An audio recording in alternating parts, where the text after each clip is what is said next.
जय भीम से बड़ा कोई सम्मान नहीं। जय भीम से बड़ा कोई सम्मान नहीं, जो भीम का नहीं वो इंसान नहीं। यूं तो पूजते हैं पत्थरों को लोग, मगर मेरे बाबा साहब से बड़ा कोई भगवान नहीं। अभी जब मैं आई तो जैसे ही मैं उतरी तो बच्चे आए थे और हमारे साथी लोग भी आए थे हमें रिसीव करने के लिए। एक छोटा छोटा बच्चा जैसे ही मैं गाड़ी से उतरी तो वहां आया और देखते ही बोला जय भीम। उस छोटे से बच्चे को देख करके मुझे वो बात याद आती है जो बाबा साहब ने गांधी जी से कहा था कि गांधी, 20वीं शताब्दी तो भले ही तुम्हारी हो, 21वीं शताब्दी हमारी होगी। और आज उस छोटे से बच्चे को जय भीम कहता देख करके मुझे बाबा साहब की वो बात का रिकॉर्ड होती नजर आती। जहाँ आज बाकी नेता दिन प्रतिदिन बूढ़े होते जा रहे हैं, हमारे बाबा साहब के ये बच्चे जवान होते जा रहे हैं। जहाँ बाकी महापुरुषों के लिए जयंती एक दिन की बनती है, लेकिन हमारे बाबा साहब की जयंती एक दिन कम पड़ जाता है बनने के लिए, तो हफ्ते भर बनती है, वो भी कम पड़ जाता है तो महीने भर बनती है, और वो भी कम पड़ जाता है तो पूरे पूरे साल बनती है। ऐसे महापुरुष समय बहुत कम है, बहुत कम शब्दों में अपनी बात करूंगी।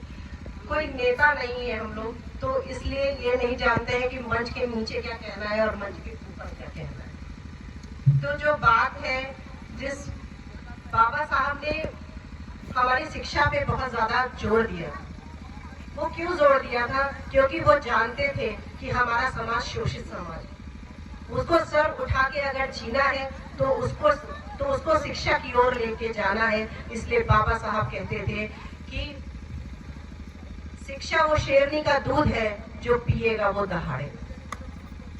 और आज लेकिन ये चीज बहुत गलत साबित हो रही है, क्योंकि हमारे जो प्राइमरी स्कूल है, जूनियर स्कूल है, सरकारी स्कूल है, वहाँ पे मास्टरों को पढ़ने के अलावा इतने काम दे दिए जाते हैं कि बेचारे पढ़ा ही नहीं पाते। इतने उनके पास काम होते हैं, चुनाव से संबंधित दुनिया भर की लिस्ट तैयार करना, ये तैयार करना, वो तैयार करना, उनसे सारे काम होते हैं, सिर्फ वो पढ़ा नहीं पाते हैं। और हमारा समाज आज भी इतना ऊपर नहीं उठा है कि वो अपने बच्चों को महंगी महंगी स्कूलों में भेज दें। तो हमारे समाज की आधी से भी ज्यादा जनता आज भी वही प्राइमरी स्कूल में अपने बच्चों को भेज रही है। तो बहनी, जो भी अध्यापक है, मैं उन लोग से यही कहूंगी कि उस समाज में हम अध्यापक का काम कर रहे हैं, और उस समाज में 90% लोग, 90 के 95% लोग हमारे ही समाज के लोग हैं। तो जितना आप बाकी सब चीजों पे तो ध्यान देंगे ही, क्योंकि उसके लिए रोज पर डे नोटिस आ जाता है, लेकिन वो हमारे ही समाज के बच्चे हैं, इसलिए किसी भी तरह समय निकाल करके उनके ऊपर जरूर दें। हम अपनी बहन जी के शासनकाल की कुछ बातें इसमें जोड़ देंगे, क्योंकि मान्यवर साहब के जो सिद्धांत थे उन्हीं को मान्यवर साहब ने फॉलो किया, और उन्हीं को बहन जी फॉलो कर रही हैं, और बहन जी के चिन्हों पे चलते हुए उसी चीज को हम लोग भी फॉलो करने की कोशिश कर रहे हैं।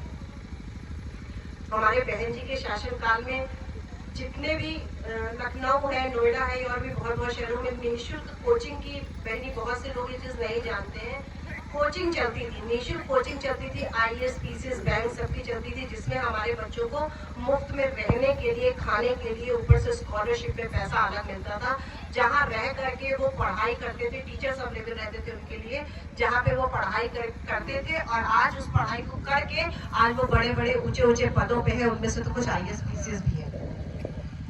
तो बहनी, ये था क्योंकि हमारी बहन जी जानती थी कि शिक्षा, जानती है कि शिक्षा का क्या महत्व था, क्या महत्व है, इसलिए जब वो शासक सत्ता में थी तो उन्होंने सबसे ज्यादा जोर इसी पे दिया। अकबरपुर, जो अब अम्बेडकर नगर के नाम से चेंज हो गया है, वहाँ पे मेडिकल कॉलेज है, जिसमें हमारी बहन जी ने सुविधा की, 50% सीट हम लोग के नाम पे रिजर्व की, कि हमारे समाज का अगर कोई बच्चा बहनी जरा सा भी मेहनत करके अगर थोड़ा सा भी अच्छा नंबर ले आता है तो उस सीट पे 50% रिजर्वेशन में वो पढ़ लेता है और डॉक्टर बन जाता है। नहीं तो हम लोग की इतनी औकात थी कि अपने बच्चों को डॉक्टरी पढ़ा पाते नहीं। जिस तरह से महंगाई है, हम अपने बच्चों को पढ़ा ही नहीं सकते, क्योंकि हमारे पास तो रोजी रोटी जीविका चलाने का ही साधन नहीं है।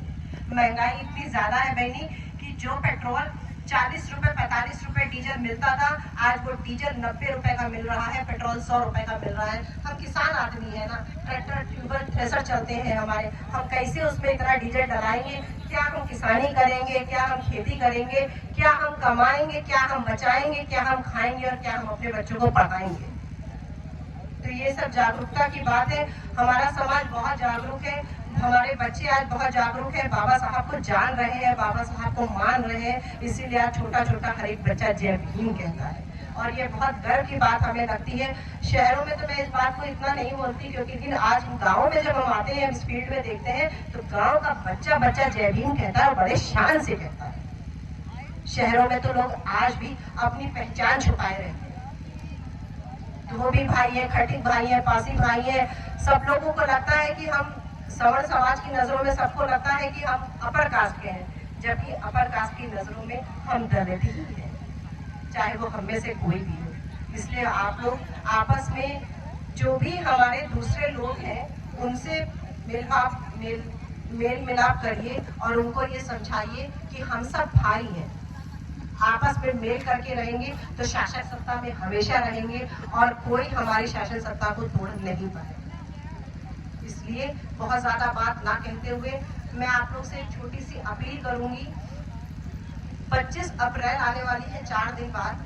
हमारे बहुजन समाज पार्टी के नेशनल कोऑर्डिनेटर हैं माननीय आकाश आनंद जी, वो वहाँ पे गोसाई की बाजार, यहाँ पे एक जगह है, वहाँ पे आ रहे हैं। तो भारी से भारी संख्या में भैया लोग, जितने भी आप नौजवान युवक हैं, बाइक से जितनी हमारी बहनी हैं, सब लोग आए और ज्यादा से ज्यादा संख्या में उस मैदान को जहाँ पे ये जनसभा हो रही है उसको भरें, ताकि हमारी बहन जी को इस बात का हम एहसास दिला पाए कि बहन जी, भले ही आप इतने दिनों तक शासक सत्ता से दूर रही, लेकिन हमारे दिलों में आज भी आपका राज है। और आज देखिए लालगंज की ये धरती 25 अप्रैल को नीले रंग से रंग करके बहन जी को उस ताकत का एहसास दिला देंगी जो सत्ता उनको 25 मई के बाद मिलने वाली है। इन्हीं सब बातों के साथ मैं अपनी बात खत्म करती हूँ। मुझे खुद समझ में नहीं आ रहा है कि मैं इसमें क्या कहूँ, लेकिन मैं फिर भी कोई छोटी छोटी बातें हैं जो मैं कहती हूँ कि भैया, आपके घर में जो भी बच्चे 18 साल के हो गए हों, 25 अप्रैल अभी लास्ट डेट है, तो वो अपना नाम वोटर लिस्ट में ऐड करवा लें। और जितने भी हमारे हर घर में सदस्य हैं, वो अपना नाम BLO से मिलके चेक कर लें कि सबका नाम वोटर लिस्ट में है कि नहीं है। क्योंकि देखिए, हर एक वोट बहुत कीमती है। एक वोट से सरकार बनती है और एक वोट से सरकार गिर जाती है। ये हमारे वोट की ताकत है जो हमें बाबा साहब दे के गए हैं। इसी वोट के बदले में जो बड़का बड़का गाड़ी से ये जो साहब लोग घूमते हैं, नेता लोग घूमते हैं, इंडेवर, फॉर्च्यूनर, पतन कौन सी, और ऊपर एरोप्लेन में उड़ते हैं, लेकिन हर 5 साल बाद आपके गांव में आते हैं और आपके चरणों पे गिर के कहते हैं, काकी वोट हमनी को दिया।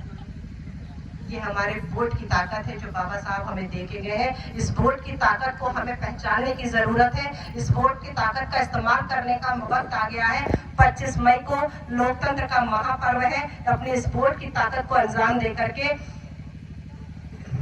हमारी बहन जी के हाथों को मजबूत बनाए।